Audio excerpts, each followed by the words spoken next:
안녕하세요. 한 장의 말씀으로 날마다 예배하는 웨이처치입니다. 오늘은 이사야 19장 말씀입니다. 신학에서 배울 때에 하나님의 편재성에 대해서 우리가 배웁니다. 편재성이라는 것은 하나님은 어느 곳에나 어떤 장소에도 계신다. 그 계시는 하나님은 완전하신 하나님으로 존재하고 계신다. 우리 시편 말씀 139편 내가 주의 영을 떠나 어디로 가며 주의 앞에서 어디로 피하리까? 내가 하늘에 올라갈지라도 거기 계시며 스올에 내 자리를 펼지라도 거기 계시니이다. 내가 새벽 날개를 치며 바다 끝에 가서 거주할지라도 거기서도 주의 손이 나를 인도하시며 주의 오른손이 나를 붙드시리이다. 예레미야 23장 여호와의 말씀이니라 사람이 내게 보이지 아니하려고 누가 자신을 은밀한 곳에 숨길 수 있겠느냐? 여호와가 말하노라 나는 천지에 충만하지 아니하냐. 마태복음 18장 두세 사람이 내 이름으로 모인 곳에는 나도 그들 중에 있느니라. 아멘. 하나님께서는 어느 곳에든지 어느 장소에든지 또 어떤 시간에든지 동일하게 완전한 하나님으로 존재하고 계신 하나님입니다. 그러나 이 세상에서 하나님이 존재하실 수도 있고 존재하실 수도 없는 곳이 한 곳이 있습니다. 그것은 바로 우리 인간의 마음입니다. 말씀 요한계시록 3장 20절 볼지어다 내가 문 밖에 서서 두드리노니 누구든지 내 음성을 듣고 문을 열면 내가 그에게로 들어가 그와 더불어 먹고 그는 나와 더불어 먹으리라. 우리의 마음에 하나님을 모시고 사는 자들이 있고 또한 우리의 마음을 자신이 주장하는, 자신이 주인이 되어서 주장하는 사람들이 있습니다. 하나님은 창조주 하나님이신데 하나님이 없는 것이 바로 심판이 되어지고 하나님이 없는 것은 결단코 살 수가 없습니다. 죄라는 것은 하나님이 없는 것이 그것이 바로 죄가 되어지는 것입니다.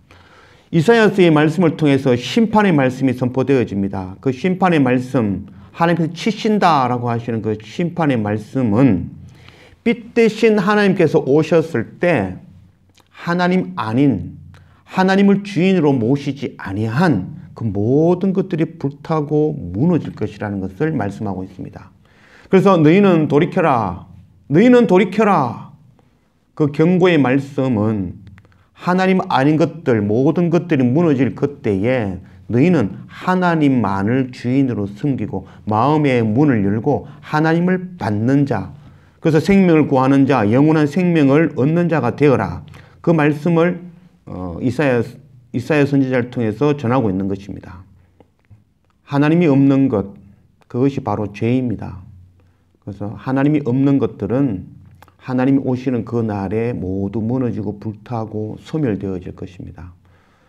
이사야 선지자의 말씀을 통해서 계속해서 우리에게 주시는 말씀은 열방에 흩어져 있는 모든 나라들, 그 날에 하나님이 임하시는 그 날이 임하실 터인데 그 날에 세상 것 의지하는 자들, 세상에 먹을 것 입을 것 구하는 자들, 세상을 자신의 고향으로 여기고 세상을 기업으로 여기는 자들, 세상의 힘과 세상의 방법으로 살아가는 그들, 그 헛되고 헛되며 헛되고 헛되니 모든 것이 헛되도다 하는 그 세상 것을 움켜쥐고 있는 자들, 그것이 주인이 되어 살아가는 자들, 그 자들은 모두 배임을 따고 불타며 무너질 것이라는 것을 말씀하고 있는 것입니다. 이것은 예루살렘, 유다 뿐만 아니라 열방의 모든 나라들 그리고 오늘 이 말씀을 읽는 우리에게 주시는 말씀입니다. 우리 안에 하나님이 없으면 예수 그리스도를 주인으로 섬기지 아니하면 멸망입니다. 심판입니다. 하나님께서 심판하는 것이 아니라 하나님이 없는 것들이 심판의 자리로 멸망의 자리로 나아가게 될 것입니다. 하나님은 빛이십니다. 빛이 오면 어둠은 물러가고 사라질 것입니다. 그래서 우리가 빛 가운데 거하는 우리가 죄인됨을 깊이 인식하고 우리의 방법, 우리의 노력, 우리의 정성으로 이 죄를 해결할 수 없다는 것을 깨닫고 오직 예수 그리스도 주님 앞으로 날마다 엎드리며 예수 그리스도의 은혜와 하나님의 긍휼하심과 성령 하나님의 인도하심을 날마다 구하고 엎드리는 그런 우리 모두가 되었으면 좋겠습니다. 오늘 이사야 18장 1절 말씀, 애굽에 강하는 경고라. 보라, 여호와께서 빠른 구름을 타고 애굽에 임하시리니 애굽의 우상들이 그 앞에서 떨겠고 애굽인의 마음이 그 속에서 녹으리다. 애굽에 관한 경고의 말씀입니다. 하나님 없는 것, 마지막 그 날이, 주님이 오시는 그 날이 되면 하나님이 없는, 하나님을 마음에 모시지 아니한 그들은 모두 무너지고 불탈 것이라는 것입니다. 그래서 너희는 하나님께 돌이켜라. 그것이 바로 경고의 말씀입니다. 하나님이 오시는 그날 누구에게는 기쁨이 되어지고 구원이 되어지지만 누구에게는 슬픔이 되어지며 심판이 되어질 것입니다. 주님을 마음에 모신 자들. 성경에서는 고아와 과부와 나그네와 가난한 자를 특별히 대우하는 모습을 보고 있습니다. 하나님께서 그들에게 마음을 주고 계신 것을 보고 있습니다. 고아, 과부, 나그네, 가난한 자. 고아, 세상에 아버지가 없이 태어난 자가 있겠습니까? 그러나 자기 자신을 고아로 여기는 자, 이 땅에 나의 아버지가 없다고 여기는 자, 오직 하나님만을 아버지로 여기는 자, 그 자는 이 땅에서 고아의 삶을 살겠죠. 또한 과부, 이 땅에서 과부로 살아가는 자, 그 말은 저도 곧 과부로 살아가는 자, 남자와 여자와 상관없이 과부로 살아가는 자, 그들은 이 땅에 그 어떤 힘, 그 어떤 신랑 의지하지 아니하고 오직 참 신랑 대신 예수 그리스도만 바라보는 자. 그래서 세상에 먹을 것 입을 것 구하지 아니하고 그 7 여인처럼 한 남자 주님의 이름만을 구하며 나아가는 자. 그들이 바로 과부의 삶을 사는 자들이라고 할 수 있겠죠. 특별히 예를 들자면 신약 성경 말씀에 나오는 사마리아 우물가의 그 여인같이 5 남편이 있었고 지금도 6번째 그 남편이 있지만 예수님께서 네 남편을 데려오라 했을 때 남편이 없습니다 라고 대답했죠. 남편이 있지만 남편이 없다고 대답했죠. 그때 예수님께서는 옳다. 네 말이 참되도다. 우리는 이 땅에 살아가지만 이 땅에 신랑이 없는 자입니다. 과부입니다. 바로 주님만이 바로 우리의 참 신랑 되신 분이십니다. 그리고 나그네 된 자들은 세상에 고향이 없는 자가 어디 있겠습니까? 그러나 이 땅의 고향을 고향으로 여기지 아니하는 거죠. 우리가 온 곳, 우리가 태어난 곳, 우리를 보내신 그 하나님의 나라, 그것을 바로 본향으로 여기는 자. 그래서 이 땅에 고향이 없는 자. 그래서 나그네로 유리하는 자의 삶을 사는 자들이라고 할 수 있겠죠. 또한 이 땅에 가난한 자로 살아가는 자들. 이 땅에 먹을 것, 입을 것 구하지 않으며 이 땅의 기업, 이 땅의 아파트 하나, 그것을 내 집으로 여기지 아니하는 자들이죠. 참 나의 기업, 참 나의 집은 바로 하나님의 나라, 하나님의 그 기업을 나의 기업으로 여기는 자. 그래서 이 땅에 가난한 자로, 심령이 가난한 자로 살아가는 자. 그것도 하나님께서는 고아와 과부와 나그네와 가난한 자에게 특별하게 대우하시는 거죠. 애굽에 하나님께서 경고의 메시지를 보내십니다. 그 메시지가 바로 하나님을 아버지로 여기는 자들, 주님을 신부로, 신랑으로 여기는 자들, 또한 이 땅이 아니라 하나님의 나라를 고향으로 여기는 자들, 이 땅의 기업을 기업이라 여기지 아니하고 하나님 나라를 기업으로 여기는 그 자들, 그 자들에게는 구원의 말씀이 되어지고, 그렇지 아니하고 이 땅에 먹을 것 입을 것 구하며 이 땅의 집 한 채, 이 땅의 그것, 이 땅의 그 높아진 것, 이 땅의 것, 그것을 움켜쥐고 사는 자들에게는 그 움켜쥔 것 모두 무너짐을 당하는 바로 심판의 날이 되어질 것입니다. 2절, 내가 애굽인을 격동하여 애굽인을 치리니 그들이 각기 형제를 치며 각기 이웃을 칠 것이요 성읍이 성읍을 치며 나라가 나라를 칠 것이며 애굽인의 정신이 그 속에서 쇠약할 것이요 그의 계획이 내가 깨트리리니 그들이 우상과 마술사와 신접한 자와 요술객에게 물으리로다. 내가 애굽인을 잔인한 주인의 손에 붙이리니 포악한 왕이 그들을 다스리라. 주 만군의 여호와의 말씀이니라. 내가 애굽인을 격동하여 애굽인을 치리니, 말씀에는 하나님께서 애굽을 치고 또 하나님께서 애굽을 격동시킨다고 말씀하셨습니다. 그러나 하나님께서 격동시키고 하나님께서 치시는 것이 아니라 자기 속에 있는 악, 세상을 구하는 그것들이 결국 스스로의 자멸하게 되어지는 말씀을 하고 있습니다. 시편 34편 말씀.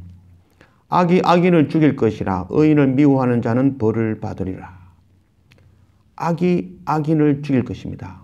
악이라는 것은 하나님 아닌 것, 이 세상 것 구하는 그것이 결국 자기 스스로를 멸망의 길로 나가게 할 것입니다.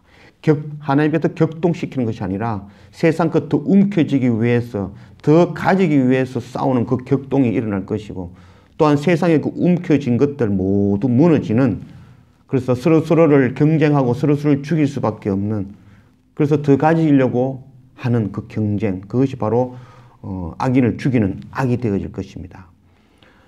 에스겔 18장 주 여호와의 말씀이라 내가 어찌 악인이 죽는 것을 조금인들 기뻐하랴. 그가 돌이켜 그 길에서 떠나 사는 것을 어찌 기뻐하지 아니하겠느냐. 요한복음 3장 하나님이 그 아들을 세상에 보내신 것은 세상을 심판하려 하심이 아니요 그로 말미암아 세상이 구원을 받게 하려 하심이라. 그가 믿는 자는, 그를 믿는 자는 심판을 받지 아니하는 것이요 믿지 아니하는 자는 하나님의 독생자의 이름을 믿지 아니하므로 벌써 심판을 받은 것이니라. 하나님께서는 악인이라도 돌이켜 살기를 원하시는 하나님이십니다. 하나님이 그들을 결코 죽음의 자리에 내버려 두지 아니하실 것입니다. 그들을 격동시키고 그들을 가르치고 그들을 하나님을 계시하여 주시고 또 다른 사람을 붙이셔서 그들을 하나님께 돌이키시기 위해서 일하시는 분이 바로 하나님이십니다. 그리고 하나님께서 경고하고 사람을 통하여 말씀을 전하였지만 끝내 돌이키지 아니하고 끝내 세상 것 움켜쥐고 있는 자들, 하나님을 믿지 않는 그 자들, 예수 그리스도를 주인으로, 예수 그리스도를 신랑으로 받아들이지 아니하는 그 자들은 결국 이미 심판을 받은 것입니다. 5절 바닷물이 없어지겠고 강이 잦아서 마르겠고 강들에서는 악취가 나겠고 애굽의 강물은 줄어들고 마름으로 갈대와 부들이 시들겠으며 나일 가까운 곳 나일 언덕의 초장과 나일강 가까운 곡식밭이 다 말라서 날려가 없어질 것이며 어부들은 탄식하며 나일강에 낚시를 던지는 자마다 슬퍼하며 물 위에 거물을 치는 자는 피곤할 것이며 세마포를 만드는 자와 배 짜는 자들이 수치를 당할 것이며 그의 기둥이 부서지고 품꾼들이 다 마음에 근심하리라. 하나님이 없는 것은 멸망입니다. 하나님이 없는 그 어떤 것도 그 마지막 날에는 살아남지 못할 것입니다. 자연을 통해서 하나님께서 우리를 치시는 것이 아니라 우리가 자연을 훼손하고 또 우리가 공해를 일으킴으로써 그리고 그 자연이 그 악을 통해서 그 자연이 다시 악으로 돌아오는 것이 바로 자연재해라고 할 수 있겠죠. 우리가 아는 엘니뇨 현상, 또 각 나라마다 지금 기후 이상으로 상당히 고난을 겪고 있죠. 그래서 하나님께서 하신 자연재해가 아니라 이 자연재해마저도 인간의 죄로 인해서 인간의 욕심에 의한 결과라는 것. 애굽이 나일강이 마르고 그 나일강이 마름을 통해서 모든 일들이 다 멈춰져 버리는 고난을 겪는 일을 당합니다. 하나님께서 나일강을 마르게 하신 것이 아니라 그들의 악이, 그들의 죄가 나일강을 마르게 하는 것입니다. 우리의 죄가, 우리의 악함이, 우리의 완악함이 바로 시험을 당하고 고난을 겪게 되는 것과 같은 이치입니다. 우리가 시험을 당하고 고난을 당할 때 하나님께서 치셨다 하는 그 어리석은 자가 되지 않고 우리가 고난을 당하고 시험을 당하고 또 어려움을 당할 때 그때에 나의 욕심을 바라보고 정말 내 안에 하나님을 모시고 있는지 돌이켜보는 우리 모두가 되었으면 좋겠습니다.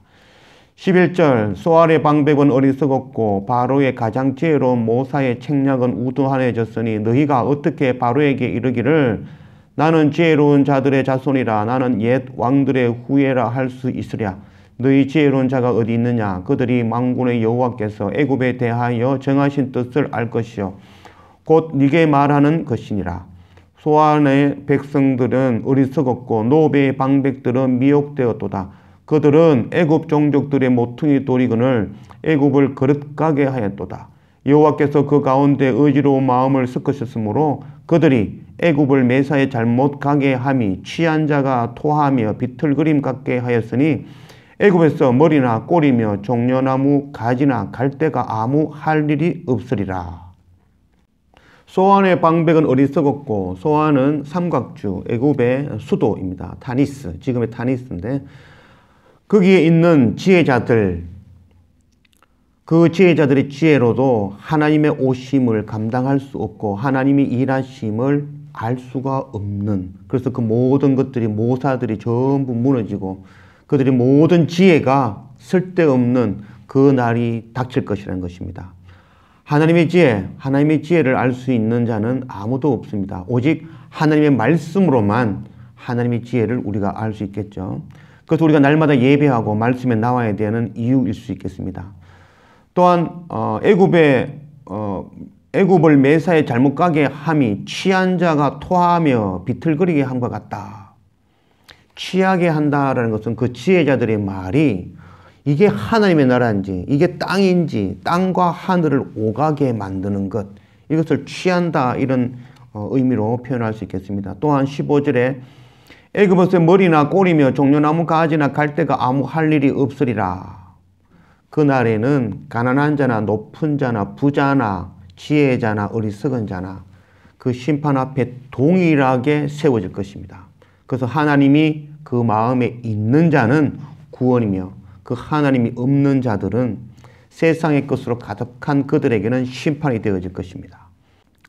16절, 그날에 애굽이 부녀와 같을 것이라. 그들이 만군의 여호와께서 흔드시는 손이 그들 위에 흔들림으로 말미암아 떨며 두려워할 것이며 유다의 땅은 애굽의 두려움이 되리니 이는 만군의 여호와께서 애굽에 대하여 정하신 계획으로 말미암으니라. 그 소문을 듣는 자마다 떨리라. 그날에 하나님께서 임하시는, 예수 그리스도께서 다시 이 땅에 오시는 그날에, 하나님이 없는 모든 것들이 무너지는 그날에 하나님을 알고 두려워하며 하나님께 돌이키는 그 남은 자들이 있을 것입니다. 18절, 그날에 애굽 땅에 가나안 방언을 말하며 만군의 여호와를 가리켜 맹세하는 5 성읍이 있을 것이며 그 중 하나를 멸망의 성읍이라 칭하리라. 애굽 땅에 가나안 방언을 말하는 놀라운 일이 일어날 것입니다. 가나안 방언이라는 개념은 어떻게 보면은 하나님의 말씀을 말할 수 있는 자들, 하나님의 말씀을 설명할 수 있는 자들, 하나님의 말씀을 깨닫고 그 말씀대로 나아가는 자들, 그 말씀을 가르치는 자들이라고 할 수 있겠죠. 우리는 하나님을 아는 지식을 쌓아야 됩니다. 그래서 그 하나님을 아는 지식이 쌓이면 그 지식을 통해서 하나님의 아는 그 지혜로 나아가게 되어집니다. 먼저 우리는 성경을 읽어야 되겠죠. 그래서 초보자들에게는, 어린아이들에게는 계속해서 성경을 가르치고 성경을 읽게 해야 되는 그런 지식적인 면도 분명히 중요하다 할 수 있겠습니다.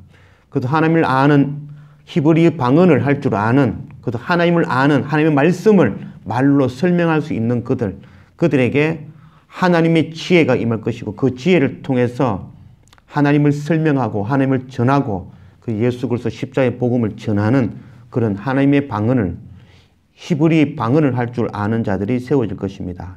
19절, 그날에 애굽 땅 중앙에는 여호와를 위하여 제단이 있겠고 그 변경에는 여호와를 위하여 기둥이 있을 것이요 이것이 애굽 땅에서 만군의 여호와를 위하여 징조와 증거가 되리니 이는 그들이 그 압박하는 자들로 말미암아 여호와께 부르짖겠고 여호와께서는 그들에게 한 구원자이자 보호자를 보내사 그들을 건지실 것임이라. 여호와께서 자기를 애굽에 알게 하시리니 그날에 애굽이 여호와를 알고 제물과 예물을 그에게 드리고 경배할 것이요 여호와께 서원하고 그대로 행하리라. 여호와께서 애굽을 치실지라도 치시고 고치실 것이므로 그들이 여호와께로 돌아올 것이라. 여호와께서 그들의 간구함을 들으시고 그들을 고쳐 주시리라. 애굽 땅 중앙에 여호와를 위하여 제단이 있겠고, 먼저 택함 받은 자들, 하나님을 아버지로 여기는 자들, 세상에 먹을 것 입을 것 구하지 아니하는 그들, 오직 주님 말을 신랑으로 여기는 그들이 먼저 세움을 받을 것이고 그들이 아버지 하나님의 열방을 향하여 그 슬퍼하시는 그 눈물을 보고 열방으로 복음 들고 나아갈 것입니다. 그래서 열방 그 나라들에 기둥을 세우고 하나님의 전을 만들고 예배 처소를 만들고 교회를 만들고 그곳에 하나님의 백성들 그 남은 자들을 불러 하나님을 예배하는 일이 일어나게 될 것입니다. 이것이 바로 오늘날 우리에게 주시는 그 성교의 사명이라고 할 수 있겠죠. 또 그날에 여호와께서 자기를 애굽에 알게 하시리니 하나님께서 하나님을 계시해 주실 것입니다. 하나님의 말씀은 하나님의 말씀으로 알지 않고는 이해할 수 없을 것입니다. 또한 하나님의 말씀은 먼저 택하여 세우신 사람들을 통해서 그 말씀이 전해지게 될 것입니다. 그날에 애굽이 하나 여호와를 알고 제물과 예물을 그에게 드리고 경배할 것이요. 마지막 그날에 하나님을 아버지로 여기는 자들 또한 또 하나님 주님을 참 신부로 여기는 자들, 이 땅에 먹을 것 입을 것 굳이 구하지 아니하는 그들, 이 땅에 가난한 자로 살아가는 그들, 이 땅을 고향이로 여기지 아니하는 그들이 하나님 앞에 나오게 될 것이고 그들이 제물과 예물을 드리고 제물과 예물을 가지고 빈손으로 나오지 아니하고 하나님께로 제물과 예물과 함께 하나님께 나오는 일들이 일어날 것이라고 말씀하고 있습니다. 이 말씀은 우리가 계속 읽었던 말씀이죠. 이사야 16장 1절 말씀, 너희는 이 땅 통치자에게 어린 양을 들이되 셀라에서부터 광야를 지나 딸 시온산에 보낼지니라. 또 이사야 18장 7절 말씀, 그때의 강들이 흘러 나누인 나라에 장대하고 준수한 백성 곧 시초부터 두려움이 되며 강성하여 대적을 밟는 백성이 만군의 여호와께 드릴 예물을 가지고 만군의 여호와의 이름을 두신 곳 시온산에 이르리라. 모압에게 주신 말씀이었고 또 구스에게 주신 말씀이었죠. 그 남은 자들이 하나님을 섬기는 그 남은 자들이 세상 것 의지하지 아니하는 그 남은 자들이 하나님께서 높은 자는 모두 멸하시는 그날에 그들이 자기 혼자 나오지 아니하고 빈손 들고 나오지 아니하고 하나님 앞에 나올 때 어린 양을 데리고 오고 또한 예물을 들고 또한 오늘 말씀처럼 제물과 예물을 들고 그래서 빈손으로 나오지 아니하고 하나님의 백성 동일하게 하나님을 섬기고 또 하나님만을 구하는 자 또 나그네 된 그들의 손에 손을 잡고 그들과 함께 하나님께 나아가는 그 일이 일어날 것이라고 말씀하고 있습니다. 이것이 바로 성교입니다. 이것이 바로 하나님께서 우리에게 주신 명령이고 또한 예수 그리스도께서 마지막 우리에게 주신 명령입니다. 가서 제자 삼으라. 그래서 지금 잡은 물고기, 지금 잡은 생선을 가져오라. 그래서 예수님의 그 말씀이 오늘 이사야가 애굽에 주시는 그 말씀이고 이 말씀은 곧 지금 우리에게 주시는 말씀입니다.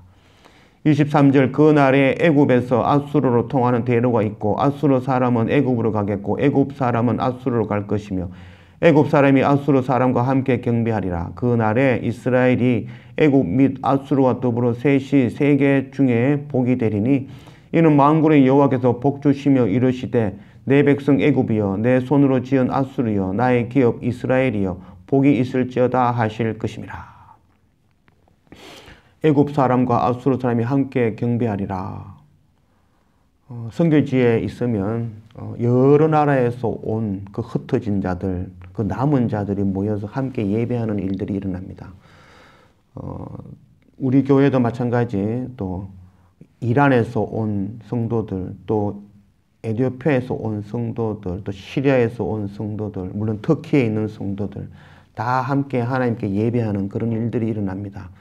그래서 하나님을 섬기는 자들, 마지막 그날까지 남아있는 자들, 또 세상에 고아, 과부, 나그네, 또 가난한 자들, 그들이 남아있을 것이고 또 먼저 세움을 받은 자들은 그들에게 나아가서 그들을 하나님께로 인도하고 또 하나님을 가르치고 또 하나님의 그 방언을 통해서 이스라엘의 방언 또 하나님을 아는 그 지식을 통해서 그들에게 가르치고 세례를 베푸며 그들이 하나님께로 나아가는 그 인도하는 그 일들이 일어날 것이고 또 그것을 통하여 곳곳에 열방 곳곳에 하나님의 나라 예배하는 교회가 세워질 것이고 그것을 통해서 하나님께 나아가는 그래서 마지막 그날에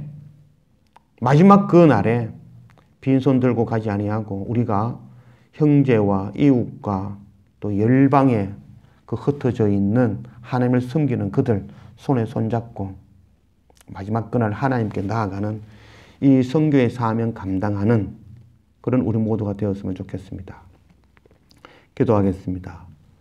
아버지 하나님 감사합니다. 오늘 이사야 19장 말씀을 우리 가운데 오신 하나님 감사합니다. 오늘 말씀 2700년 전에 애굽에게 주시는 말씀이 아니라 바로 오늘 지금 우리에게 주시는 말씀으로 깨닫고 알게 하신 하나님 감사합니다. 하나님 어느 곳에나 계신 하나님, 그러나 우리 마음에는 우리가 초청할 수밖에 없는, 그래서 우리 마음에 날마다 하나님을 모시는 날마다의 예배, 날마다의 엎드리는 그런 우리의 날마다의 삶 되어지도록 인도하여 주십시오. 우리 가운데 하나님을 가득 품고, 그래서 세상에 먹을 것 입을 것 구하지 아니하며 세상의 고아와 과부와 나그네와 가난한 자로, 즉 하나님을 아버지로 섬기며 또 불소만을 신랑으로 여기며 또한 이 땅을 고향으로 여기지 아니하고 하나님의 나라를 고향으로 여기며 또 이 땅에 먹을 것 입을 것 구하지 아니하며 이 땅의 기업으로 여기지 아니하고 오직 하나님의 나라, 그 하나님의 나라를 소망하며 그것을 기업으로 여기는 그 자들이 되어지게 하시고, 또한 아버지 하나님의 마음이 우리 가운데 부어져서 열방에 흩어져 있는 그 남은 자들을 향해서 나아가서 그곳에 기둥을 세우고 하나님의 교회를 일으켜 그들과 함께 하나님의 나라를 꿈꾸고 말씀을 전하며 그들에게 세례를 베풀어 마지막 그날 그들과 함께 손잡고 하나님 나라에 주님 앞에 나아갈 수 있는 이 선교의 사명 감당하며 하루하루 살아가는 그런 날마다의 우리 삶이 되도록 인도하여 주십시오. 감사합니다. 예수님 이름으로 기도드립니다.